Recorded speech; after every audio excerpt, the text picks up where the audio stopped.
Ja, ik heb er heel erg veel zin in. Het is weer een uitdaging. En ja, het is de hele week al in de branche, zeg maar.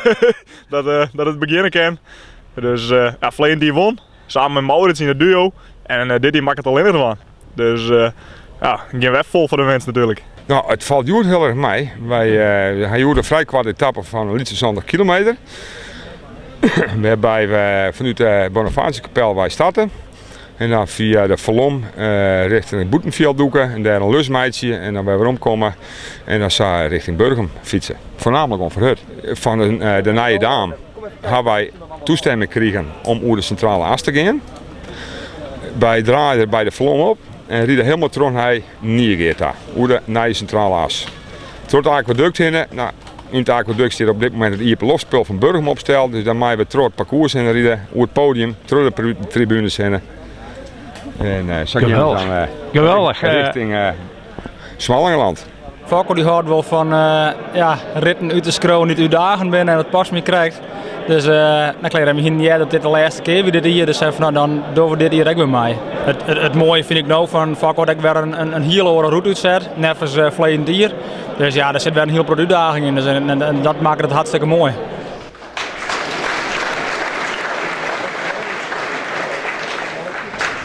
Nou lees ik in het programma dat dit wel eens de laatste keer was dat deze experience houden wordt.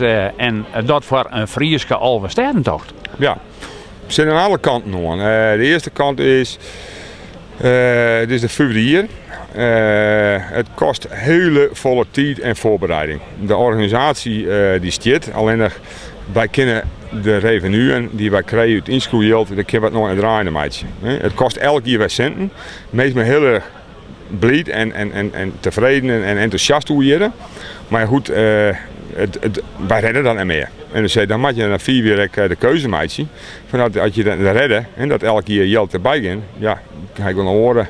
Potjes werken we graag een stapje voor. Het zou mooi zijn als er iets van uw admiraliteitsdagen dat die wat gewoon budgetten voor ons.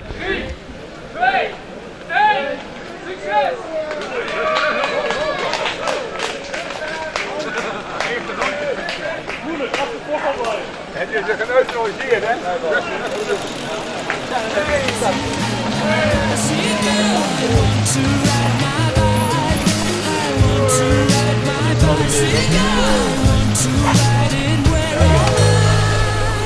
Jongen,